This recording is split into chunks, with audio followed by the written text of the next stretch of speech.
My dear student, I am Zahiruddin Babar, your chemistry teacher. Class 12 की chemistry है, S&P block chapter का नाम है और उसमें आज हमारा लेक्चर नंबर 10 है physical properties of oxides of period 3 element, जिसमें आज हम पढ़ेंगे melting point and boiling point of oxides of period 3 elements. फिर हम पढ़ेंगे trend of oxides of period 3 elements और उसके मुख्तलिफ हम फैक्टर पढ़ेंगे। और इसी लेक्चर नंबर 9 में हम टच देंगे conductivity of oxides of period 3 elements, melting and boiling point of oxides of period 3 elements. अगर हम पीरियड 3 एलिमेंट की तरफ देख ले तो उसमें हमारे पास sodium, aluminium, magnesium, silicon, phosphorus, sulphur, chlorine और आर्गन एलिमेंट इसमें शामिल है। तो इनमें से जो भी आर्गन के अलावा जो भी हमारे पास ऑक्सीजन के साथ रिएक्शन करता है, हमने इनके अलग अलग reaction reactivity of period number 3 element with oxygen में पढ़ा था कि ये सारे अपने अपने करस्पॉन्डेंट्स अपने अपने ऑक्साइड बनाते हैं और वो सारे ऑक्साइड मैंने यहाँ पे दिए भी है। तो जो सोडियम का जो हमारे पास ऑक्साइड है, इनका हम स्ट्रक्चर भी देखेंगे, मेल्टिंग पॉइंट और बॉइलिंग पॉइंट। इसी तरह इन सारों का हम जो है ना स्ट्रक्चर देखेंगे, मेल्टिंग पॉइंट और बॉइलिंग पॉइंट देखेंगे। तो सबसे पहले हमारे पास आता है सोडियम ऑक्साइड। सोडियम ऑक्साइड हमारे पास एक जाइंट आयनिक स्ट्रक्चर या आयनिक लेटेस में मौजूद होता है, जो कि स्ट्रॉन्ग आयनिक बॉन्ड उसमें होता है। इसी स्ट्रॉन्ग आयनिक बॉन्ड की वजह से हमारे पास इसकी जो मेल्टिंग होती है, मेल्टिंग पॉइंट और बॉइलिंग पॉइंट होती है, वो हाई होती है। इसकी मेल्टिंग पॉइंट हमारे पास 1132 है और बॉइलिंग पॉइंट हमारे पास फिर उससे बढ़कर 1950 तक पहुंच जाता है, जिसमें Na2O गैसियस फॉर्म में फिर कन्वर्ट हो जाता है। फिर हमारे पास है मैग्नीशियम ऑक्साइड, जो कि ये भी हमारे पास एक जॉइंट आयनिक लेटेस में मौजूद होता है। जब ये हमारे पास एक बड़ा क्रिस्टल ये बनाता है तो हमारे पास ये आयनिक लेटेस बनाता है, जॉइंट आयनिक। और इसमें हमारे पास मैग्नीशियम और ऑक्सीजन के दरमियान में एक स्ट्रॉन्ग आयनिक बॉन्ड होता है, जिसकी वजह से हमारे पास इसकी मेल्टिंग पॉइंट 2852 डिग्री सेंटीग्रेड तक पहुंच जाती है। ये डिग्री सेंटीग्रेड में हम मेजरमेंट कर रहे हैं टेम्परेचर का। और हमारे पास जब ये इसको हम बॉयल करते हैं तो इसकी हम 3600 डिग्री सेंटीग्रेड तक इसको टेम्परेचर देते हैं, तब जाके हमारे पास ये बॉयल होता है from liquid to gaseous state. फिर है हमारे पास एल्यूमिनियम ऑक्साइड। इसकी हमारे पास जाइंट आयनिक स्ट्रक्चर होती है, जाइंट आयनिक लेटेस होता है, लेकिन इसमें फिर हमारे पास एल्यूमिनियम का साइज काफी छोटा होता है। इसकी पोलराइजिंग पावर काफी ज्यादा होती है और जो हमारे पास पोलराइजेबिलिटी है ऑक्साइड आयन की, तो ऑक्साइड आयन की पोलराइजेबिलिटी है और एल्यूमिनियम की हमारे पास पोलराइजिंग पावर है, वो दोनों जो है ना हमारे पास बहुत ज्यादा हाई होता है, जिसकी वजह से Al2O3 में फैजान रूल्स के तहत कोवेलेंसी आ जाती है। तो इसमें हमारे पास स्ट्रक्चर जॉइंट आयनिक है, लेकिन हमारे पास इसमें कोवेलेंट कैरेक्टर शामिल होता है, जिसकी वजह से इसकी जो हमारे पास फोर्स ऑफ अट्रैक्शन है वो मैग्नीशियम ऑक्साइड से थोड़ी कमजोर होती है और इसका हमारे पास जो मेल्टिंग पॉइंट है वो मैग्नीशियम ऑक्साइड से कम है, 2072 डिग्री सेंटीग्रेड है। और इसका बॉइलिंग पॉइंट भी उससे कम है, 2977 डिग्री सेंटीग्रेड इसका बॉइलिंग पॉइंट है। फिर हमारे पास सिलिकॉन डाइऑक्साइड में हमारे पास जो स्ट्रक्चर होगा वो हमारे पास जॉइंट कोवेलेंट स्ट्रक्चर होगा, जो कि हमारे पास आयनिक स्ट्रक्चर से थोड़ा वीक होता है। तो इस वजह से हमारे पास वीक होने की वजह से यहाँ पे इसका जो हमारे पास मेल्टिंग पॉइंट होगा वो मैग्नीशियम और ऑक्सीजन के ऑक्साइड से कम होगा, लेकिन सोडियम के ऑक्साइड से थोड़ा स्ट्रॉन्ग होगा, क्योंकि वहां पे हमारे पास फिर इंटर फॉर्मूला यूनिट के दरमियान में जो हमारे पास फिर फोर्स होगा वो थ्रू आउट हमारे पास इसमें कोवेलेंट बॉन्ड से फिर वीक होगा। तो इस वजह से हम कह सकते हैं कि यहाँ पे जो हमारे पास जॉइंट कोवेलेंट नेटवर्क है वो इन दोनों से तो कमजोर है, लेकिन सोडियम वाले से स्ट्रॉन्ग है उससे। तो 1713 इसका मेल्टिंग पॉइंट होगा और 2230 इसका हमारे पास बॉइलिंग पॉइंट होगा। फिर इसी तरह हमारे पास P4O10 और P4O6, इसमें ज्यादा मेल्टिंग पॉइंट और बॉइलिंग पॉइंट P4O10 का होगा, क्योंकि इसका साइज बड़ा है और इसका साइज छोटा है, दोनों हमारे पास मॉलिक्यूलर स्ट्रक्चर में होते हैं। P4O10 का हमारे पास 340 मेल्टिंग पॉइंट और 360 इसका हमारे पास बॉइलिंग पॉइंट। ये जैसे ही हमारे पास मेल्ट होता है तो फिर मॉलिक्यूल को ज्यादा एनर्जी देने की जरूरत नहीं होती, जल्दी जो है ना हमारे पास गैसियस फॉर्म में भी कन्वर्ट होता है। और हमारे पास जो P4O6 है ये हमारे पास 24 डिग्री सेंटीग्रेड पे मेल्ट होता है और 173 पे बॉयल होता है। ये P4O10 जो हमारे पास सॉलिड फॉर्म में होता है और ये हमारे पास सब्लिमेशन भी शो कर सकता है। सब्लिमेशन ये एक सबलाइम है जो कि हमारे पास सॉलिड से डायरेक्ट हम गैस में उसको कन्वर्ट कर सकते हैं। SO3 और SO2 हमारे पास मॉलिक्यूलर स्ट्रक्चर में होते हैं जो कि वीक होते हैं। ये जो मॉलिक्यूलर स्ट्रक्चर होते हैं ये हमारे पास वीक बॉन्डिंग होते हैं। जब भी हमारे पास किसी भी सब्सटेंस का मेल्टिंग पॉइंट और बॉइलिंग पॉइंट हाई होगा तो इसका मतलब ये है कि इनमें हमारे पास जो इंटरमॉलिक्यूलर फोर्सेस होंगी जो कि हमारे पास स्ट्रक्चर की बुनियाद पे बनेंगे, वो हमारे पास अगर हाई होगा मेल्टिंग पॉइंट बॉइलिंग पॉइंट तो वो स्ट्रेंथ ऑफ फोर्सेस हाई होंगी। अगर हमारे पास मेल्टिंग पॉइंट और बॉइलिंग पॉइंट लो होगा तो हमारे पास strength of intermolecular forces weak होंगी। तो इन दोनों में भी मॉलिक्यूलर है जिसकी वजह से हमारे पास इसका जो हमारे पास मेल्टिंग पॉइंट है 17, बॉइलिंग पॉइंट 45, लेकिन SO2 का बहुत कम है -73 इसकी मेल्टिंग पॉइंट और -10 इसकी बॉइलिंग पॉइंट। मतलब ये अगर हम इसको SO2 को सॉलिड बनाना चाहे सॉलिड तो हमने इसको -74 डिग्री सेंटीग्रेड टेम्परेचर देना होगा। -75 -100 पे ये सॉलिड होता है।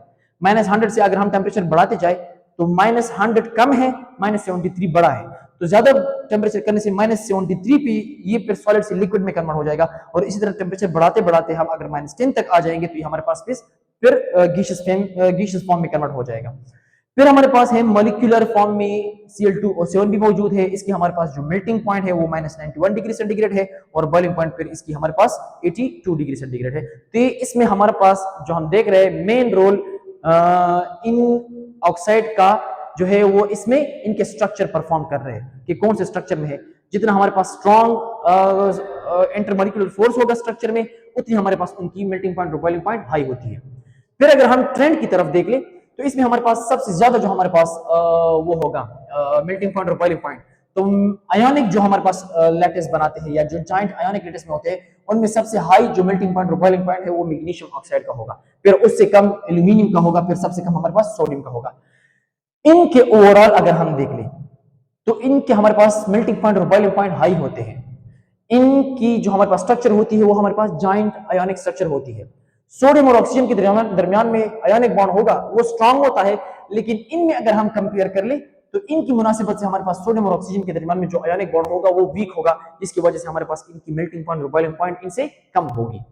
एल्यूमिनियम और ऑक्सीजन के दरमियान में जो बॉन्ड होगा वो काफी स्ट्रांग होगा, लेकिन इसमें ये टोटल हमारे पास आयोनिक नहीं है, जिसकी वजह से इसमें थोड़ी सी कोवेलेंसी आ जाती है, कोवेलेंट कैरेक्टर आ जाता है, और ये हमारे पास मैग्नीशियम ऑक्साइड के आयोनिक कैरेक्टर से थोड़ा कमजोर हो जाता है, जिसकी वजह से हमारे पास फिर मैग्नीशियम ऑक्साइड से एल्यूमिनियम ऑक्साइड का जो हमारे पास बॉन्ड स्ट्रेंथ है वो कमजोर हो जाएगा। Strong but ionic plus covalent, इसमें आयोनिक और कोवेलेंट कैरेक्टर होता है, और इसमें हमारे पास प्योर आयोनिक बॉन्ड होगा जिसमें हमारे पास इनकी स्ट्रेंथ काफी हाई होगी, और इसी वजह से हमारे पास फिर एल्यूमिनियम ऑक्साइड की हमारे पास मेल्टिंग पॉइंट और बॉइलिंग पॉइंट लो होती है मैग्नीशियम ऑक्साइड से। सिलिकॉन डाइऑक्साइड में हमारे पास जो इनकी मेल्टिंग और बॉइलिंग पॉइंट है इसकी ये हाई मेल्टिंग पॉइंट और बॉइलिंग पॉइंट है, क्योंकि हमारे पास ये मेटल भी नहीं है, मेटलॉइड है, लेकिन फिर भी हमारे पास इनकी मेल्टिंग पॉइंट और बॉइलिंग पॉइंट हाई है। मेटल इनकी जो हमारे पास मेल्टिंग और बॉइलिंग पॉइंट है ये हाई है, लेकिन मेटालिक ऑक्साइड से हमारे पास इसकी जो मेल्टिंग और बॉइलिंग पॉइंट है वो लो है, मां सिवाय सोडियम ऑक्साइड के, क्योंकि सोडियम ऑक्साइड में जो आयोनिक बॉन्ड होता है वो निस्बतन कमजोर होता है सिलिकॉन ऑक्साइड की जॉइंट आयोनिक लेटिस में अरेंजमेंट की वजह से, उसमें वो कोवेलेंट बॉन्ड स्ट्रांग होगा सोडियम ऑक्साइड के आयोनिक बॉन्ड से। स्ट्रॉन्ग जॉइंट कोवेलेंट स्ट्रक्चर होता है और इसमें हमारे पास इंटरमॉलिक्यूलर फोर्स नहीं होती। एक सिलिकॉन दो ऑक्सीजन के साथ अटैच होता है, फिर ये दो ऑक्सीजन मजीद और सिलिकॉन के साथ अटैच होता है, ये इस तरह दो और ऑक्सीजन के साथ अटैच होता है, तो हमारे पास पूरे स्ट्रक्चर में कोवेलेंट बॉन्ड होगा।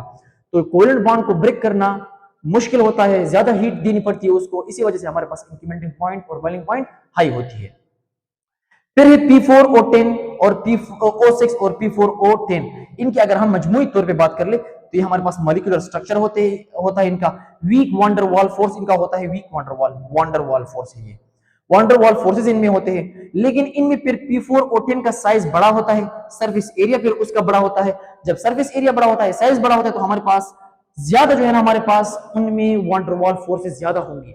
Wonder Waals forces is directly proportional to the surface area of the molecule, जितने मॉलिक्यूल बड़े होते हैं तो उनमें हमारे पास इंटरमॉलिक्यूलर फोर्स ज्यादा होती है, वंडर वॉल फोर्सेस, तो इसी वजह से हमारे पास उनकी जो मेल्टिंग पॉइंट और बॉइलिंग पॉइंट होती है वो हाई होती है, तो इसकी हमारे पास मेल्टिंग पॉइंट और बॉइलिंग पॉइंट P4O6 से हमारे पास ज्यादा होती है। तो मैंने यहाँ पे शो भी किया है P4O6 has lower melting in boiling point than P4O10, तो इसकी हमारे पास ओवरऑल की अगर हम देख लें तो ये हमारे पास नॉन मेटालिक ऑक्साइड है, और नॉन मेटालिक ऑक्साइड की हमारे पास मेल्टिंग पॉइंट और बॉइलिंग पॉइंट लो होती है। फिर अगर हम देख ले सल्फर की ऑक्साइड की तरफ, तो इसमें हमारे पास मॉलिक्यूलर स्ट्रक्चर होता है, इनमें हमारे पास वॉन डर वाल्स फोर्सेस होती है, SO3 हमारे पास इसमें ज्यादा स्ट्रॉन्गर इंटरमॉलिक्यूलर फोर्सेस होते हैं बनिस्बत SO2 के, जिसकी वजह से हमारे पास इसका जो साइज है वो भी बड़ा होता है और जो number of electron shared with oxygen atom है वो भी ज्यादा होते हैं SO2 से। SO2 में 2 ऑक्सीजन एटम है और SO3 में हमारे पास 3 ऑक्सीजन एटम है। तो जो ज्यादा शेयर्ड पेयर इलेक्ट्रॉन होते हैं हमारे पास, तो वो हमारे पास SO2 से ज्यादा SO3 में होते हैं। तो इस वजह से हमारे पास जो अट्रैक्शन बिटवीन मॉलिक्यूल्स होगा, इंटरमॉलिक्यूलर फोर्सेस होंगी, वान डेर वाल फोर्सेस होंगी, वो SO3 में ज्यादा होंगी बनिस्बत SO2 के। इसकी मेल्टिंग पॉइंट ज्यादा होगी SO2 से। फिर क्लोरीन के ऑक्साइड की तरफ अगर हम देखें तो ये भी हमारे पास मॉलिक्यूलर स्ट्रक्चर होता है इनका, नॉन मेटालिक ऑक्साइड है। इनमें हमारे पास वीक वान डेर वाल फोर्सेस होती है और इनके हमारे पास जो मेल्टिंग पॉइंट और बॉइलिंग पॉइंट होते हैं ये काफी कम होते हैं, क्योंकि अगर हम देख ले यहाँ पे तो ये हमारे पास -91 डिग्री सेंटीग्रेड पे मेल्ट होता है और 82 डिग्री सेंटीग्रेड पे हमारे पास ये बॉइल होता है। लेकिन इसका जो हमारे पास मेल्टिंग और बॉइलिंग पॉइंट है वो SO2 से फिर भी ज्यादा है। SO2 से हमारे पास ज्यादा है इसकी बॉइलिंग पॉइंट, सॉरी। ये इस वजह से क्योंकि इसका जो ओवरऑल साइज है इसके साइज से बड़ा है, जिसकी वजह से हमारे पास Cl2O7 का सरफेस एरिया बढ़ जाता है और ओवरऑल इसकी वाटर वॉल फोर्सेस बढ़ जाती है। तो इसको बॉइल करने के लिए SO2 से ज्यादा हमने इनको हीट देनी होती है। बहरहाल इनका जो ओवरऑल हमारे पास मेल्टिंग पॉइंट और बॉइलिंग पॉइंट है ये लो होता है। अगर हम अब ट्रेंड की तरफ देख ले तो सबसे जो लोवेस्ट हमारे पास वो होगा मेल्टिंग पॉइंट और बॉइलिंग पॉइंट। जनरल अगर हम देख ले, जनरल यहाँ पे ये SO2 अगर हम बॉइलिंग की तरफ इसका इशारा दे दें तो ये इस तरफ होगा, लेकिन हम जनरल बता रहे। तो Cl2O7 में हमारे पास सबसे कम टेम्परेचर रिक्वायर्ड होगा, फिर उस SO2 का उससे ज्यादा, फिर SO3 का उससे ज्यादा, P4O6, P4O10, Na2O, SiO2O, Al2O3 और मैग्नीशियम ऑक्साइड का सबसे हाई मेल्टिंग और बॉइलिंग पॉइंट मैंने यहाँ पे मेंशन भी किया है। Magnesium oxide has the highest melting point and boiling point due to the strong electrostatic force, ionic force between magnesium and oxide ion. अब मैं इसको एक ग्राफ में शो करने की कोशिश करूंगा। तो ये जो ब्लू लाइन है ये हमारे पास मेल्टिंग पॉइंट की हमारे पास ट्रेंड है और ये जो रेड लाइन है ये हमारे पास ये बॉइलिंग पॉइंट की हमारे पास ये ट्रेंड है। तो सोडियम ऑक्साइड का कम, मैग्नीशियम का सबसे ज्यादा, फिर aluminium oxide, silicon oxide, phosphorus oxide, फिर दूसरा हमारे पास फास्फोरस ऑक्साइड, सल्फर के 2 ऑक्साइड हमारे पास है, क्लोरीन का जो हमारे पास ये ऑक्साइड है, ये इसका मेल्टिंग पॉइंट का ट्रेंड हो गया। और ये जो रेड है हमारे पास ये बॉइलिंग पॉइंट का ट्रेंड है। सोडियम ऑक्साइड कम, मैग्नीशियम ऑक्साइड सबसे ज्यादा, फिर एल्यूमिनियम ऑक्साइड, सिलिकॉन ऑक्साइड का इधर भी हमारे पास सोडियम से ज्यादा है और यहाँ भी हमारे पास सोडियम से मेल्टिंग और बॉइलिंग पॉइंट ज्यादा है। फिर सडन ड्रॉप आ जाता है फास्फोरस की ऑक्साइड में, फिर छोटा ड्रॉप और सल्फर ऑक्साइड, फिर सल्फर ट्राइऑक्साइड, फिर हमारे पास बहुत कम ये Cl2O7 की हमारे पास बॉइलिंग पॉइंट है। तो ये था हमारे पास melting and boiling point of oxides of period 3 element. Next portion में हम पढ़ेंगे conductivity of oxides of period 3 element. Conductivity of oxides of period 3 elements. Period 3 element के जितने भी ऑक्साइड है इनकी कंडक्टिविटी देखते हैं कि ये करंट कंडक्ट कर सकते हैं, इनमें से करंट पास हो सकता है या नहीं हो सकता। तो जो हमारे पास पीरियड 3 के एलिमेंट के जो ऑक्साइड है इनमें सबसे पहले हमारे पास है मेटालिक ऑक्साइड, जो कि हमारे पास सोडियम ऑक्साइड, मैग्नीशियम ऑक्साइड और एल्यूमिनियम ऑक्साइड है। अगर हम इनको सॉलिड में ले लें तो जिस तरह हमने प्रीवियस लेक्चर में कहा था कि जो कंडक्टिविटी है ये हमारे पास नंबर ऑफ फ्री इलेक्ट्रॉन पे डिपेंड करता है या नंबर ऑफ फ्री आयंस पे डिपेंड करता है और साथ में उनकी मोबिलिटी पे डिपेंड करता है। अगर हमारे पास फ्री इलेक्ट्रॉन हो और फ्री आयंस हो और वो हमारे पास उनको फ्रीडम ऑफ मूवमेंट हो, वो हरकत कर सकते हो, मूवमेंट कर सकते हो, तो हम कह सकते हैं कि इस सब्सटेंस में हमारे पास कंडक्टिविटी होगी। लेकिन अगर हम यहाँ पे देख ले तो सोडियम ऑक्साइड, मैग्नीशियम ऑक्साइड और एल्यूमिनियम ऑक्साइड हमारे पास सॉलिड फॉर्म में इनके जो आयंस होते हैं, इलेक्ट्रॉन होते हैं या इनके जो आयंस होते हैं हमारे पास, ये काफी सख्ती से एक दूसरे के साथ अटैच हुए होते हैं, बॉन्डेड होते हैं। तो इस वजह से वो फ्रीली मूवमेंट नहीं कर पाते, ये हरकत नहीं करते, फ्रीडम ऑफ मूवमेंट इनका नहीं होता, जिसकी वजह से हम कह सकते हैं कि सॉलिड फॉर्म में इनके फ्री इलेक्ट्रॉन नहीं होते या फ्री आयंस इनमें नहीं होता, जिसकी वजह से हमारे पास इनकी कोई कंडक्शन नहीं होती, ये कंडक्टिविटी शो नहीं करते सॉलिड फॉर्म में। लेकिन अगर हम इनको सोल्यूशन में कन्वर्ट कर ले, Na2O, MgO, Al2 को अगर हम किसी सोल्यूशन में डाल दें और उससे हम सोल्यूशन बना दें, किसी सॉल्वेंट में डालकर उनसे हम सोल्यूशन बना दें, तो फिर हमारे पास सोल्यूशन फॉर्म में या अगर हम इन्हीं solid sodium oxide, magnesium oxide और एल्यूमिनियम ऑक्साइड को हीट दे के मेल्ट कर दे, तो उस लिक्विड फॉर्म को या मोल्टन फॉर्म को या लिक्विड फॉर्म को हम मोल्टन फॉर्म कहेंगे। तो चाहे मोल्टन फॉर्म हो या सोल्यूशन फॉर्म हो, दोनों सूरतों में सोडियम, मैग्नीशियम और एल्यूमिनियम के जो ऑक्साइड है इनमें फिर फ्री आयंस होते हैं। सोडियम आयन होगा, ऑक्साइड आयन होगा, मैग्नीशियम आयन और ऑक्साइड आयन, एल्यूमिनियम आयन और ऑक्साइड आयन। तो फिर हमारे पास मोल्टन स्टेट और सोल्यूशन स्टेट में फ्री आयंस होंगे और तब हमारे पास वो हरकत कर सकेंगे, फ्रीडम ऑफ मूवमेंट उनको मिलेगा, जिसकी वजह से हमारे पास ये कंडक्शन शो करेंगे और इनकी कंडक्टिविटी होगी। अच्छा, इनमें से जो ज्यादा कंडक्टिविटी होगी वो उस ऑक्साइड की होगी जिसमें हमारे पास बॉन्ड कमजोर होगा और आसानी से हमारे पास ऑक्सीजन आयन और मेटल आयंस दे सकता है। तो इनमें सबसे जो कमजोर बॉन्ड है वो सोडियम का है ऑक्सीजन के साथ। तो इस वजह से हमारे पास जो कंडक्टिविटी होगी, यहां पे एक मिस्टेक हुआ है, ये साइन इस तरह होना चाहिए था। तो यहां पे जो कंडक्टिविटी होगी वो सबसे ज्यादा सोडियम ऑक्साइड की ज्यादा कंडक्टिविटी होगी मैग्नीशियम ऑक्साइड से, और मैग्नीशियम ऑक्साइड से जो है ना हमारे पास ज्यादा कंडक्टिविटी एल्यूमिनियम ऑक्साइड की होगी। तो इस वजह से हम कह सकते हैं कि जो आसानी से आयोनाइज होता है और जिनके आयंस की मोबिलिटी ज्यादा होती है तो उनकी कंडक्टिविटी भी ज्यादा होगी। तो इस वजह से हमारे पास कंडक्टिविटी ज्यादा होगी बनिस्बत मैग्नीशियम ऑक्साइड के, और मैग्नीशियम ऑक्साइड की कंडक्टिविटी ज्यादा होगी एल्यूमिनियम ऑक्साइड के हमारे पास ऑक्साइड की। तो ये था हमारे पास मेटालिक ऑक्साइड में ऑक्साइड ऑफ मेटल का कंडक्टिविटी ट्रेंड। अब आते हैं सिलिकॉन डाइऑक्साइड की तरफ। सिलिकॉन डाइऑक्साइड असल में ये सारा जो हम कंडक्टिविटी का टॉपिक पढ़ते हैं ये डायरेक्टली इफेक्ट होता है इनके स्ट्रक्चर पे, इनके स्ट्रेंथ ऑफ बॉन्ड पे।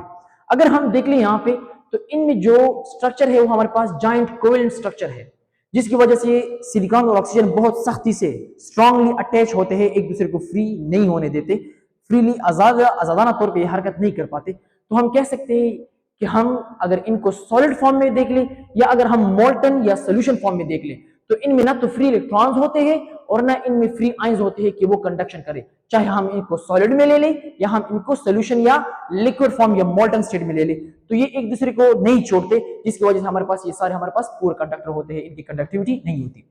इसी तरह अगर हम फास्फोरस के ऑक्साइड की तरफ देख ले, सल्फर की ऑक्साइड की तरफ देख ले अगर हम, और यहाँ पे अगर हम क्लोरीन के ऑक्साइड की तरफ देख ले, तो इन सारों में हमारे पास मॉलिक्यूलर स्ट्रक्चर में ये सारे इकट्ठे होते हैं, जिनकी वजह से ये एक दूसरे को आसानी से नहीं छोड़ते और आयोनाइज नहीं हो पाते। इनमें फ्री इलेक्ट्रॉन नहीं होता, जब फ्री इलेक्ट्रॉन नहीं होगा तो हमारे पास कंडक्टिविटी नहीं होगी, मोबिलिटी ऑफ इलेक्ट्रॉन या आयंस नहीं होगा। इस वजह से हम कह सकते हैं चाहे ये सॉलिड फॉर्म में हो या चाहे हम इसको लिक्विड फॉर्म में ले लें मोल्टन फॉर्म, या चाहे हम इसको सोल्यूशन फॉर्म में ले लें, तब भी हमारे पास ना तो इसमें फ्री आयंस होंगे ना इनमें फ्री इलेक्ट्रॉन होंगे। तो इस वजह से हमारे पास ये पूरे कंडक्टर होंगे और इनमें हमारे पास कंडक्टिविटी नहीं होगी, जो हमारे पास नॉन मेटालिक ऑक्साइड है। मेटालिक ऑक्साइड में ज्यादा कंडक्टिविटी, इसमें थोड़ी बहुत अगर हो सकती है होगी, लेकिन हमारे पास जनरली अगर हम कह ले जनरली तो हमारे पास कंडक्टिविटी नहीं है इनमें, और इनमें हमारे पास बिल्कुल कंडक्टिविटी 0 के बराबर है। तो इस पीरियड नंबर 3 में सबसे ज्यादा जो हमारे पास कंडक्टिविटी है वो हमारे पास सोडियम ऑक्साइड की कंडक्टिविटी है, और वो रीजन है हमारे पास highest conductivity of sodium oxide in period number 3 element due to weak ionic bond then magnesium oxide and aluminium oxide, और नॉन मेटालिक और मेटालॉइड तो हमारे पास उसकी ज्यादा होगी। तो इनसे भी हमारे पास सोडियम ऑक्साइड की कंडक्टिविटी ज्यादा है। सोडियम ऑक्साइड को अगर हम वाटर में डिसॉल्व कर ले तो इसमें हमारे पास सोडियम हाइड्रेटेड आयन और ऑक्सीजन हाइड्रेटेड आयन बन जाएगा। अब ये सोडियम आयन और ऑक्सीजन आयन हमारे पास फ्रीली मूवमेंट कर सकते हैं, जिसकी वजह से हम कह सकते हैं कि सोडियम ऑक्साइड कंडक्टिविटी शो कर सकता है। ट्रेंड की तरफ अगर हम देख ले तो इसमें हमारे पास सबसे जो कम कंडक्टिविटी होगी वो हमारे पास क्लॉक्स की होगी। क्लॉक्स मीन ClO, का मतलब यहाँ पे हम 1 2 3 ले सकते हैं, जैसे कि हम लेते थे ना Cl2O और Cl2O7, तो ये हमारे पास असल में ये शो कर रहा है ऑक्साइड ऑफ क्लोरीन। इसी तरह हमारे पास SOX oxide of sulphur, POX oxide of phosphorus, इसी तरह हमारे पास सिलिकॉन डाइऑक्साइड, एल्यूमिनियम ट्राइऑक्साइड, और इसी तरह हमारे पास मैग्नीशियम ऑक्साइड और सोडियम ऑक्साइड, इसकी हमारे पास ये कंडक्टिविटी ट्रेंड है। तो सबसे हाईएस्ट कंडक्टिविटी हमारे पास सोडियम ऑक्साइड की यहाँ पे भी शो हो रही है। तो ये था हमारा physical property of oxides of period 3 element. Next lecture में भी हम मजीद इनकी हमारे पास जो प्रॉपर्टीज है, एसिड बेस बिहेवियर है, एम्फोटेरिक बिहेवियर है इन ऑक्साइड्स की, वो कवर करेंगे।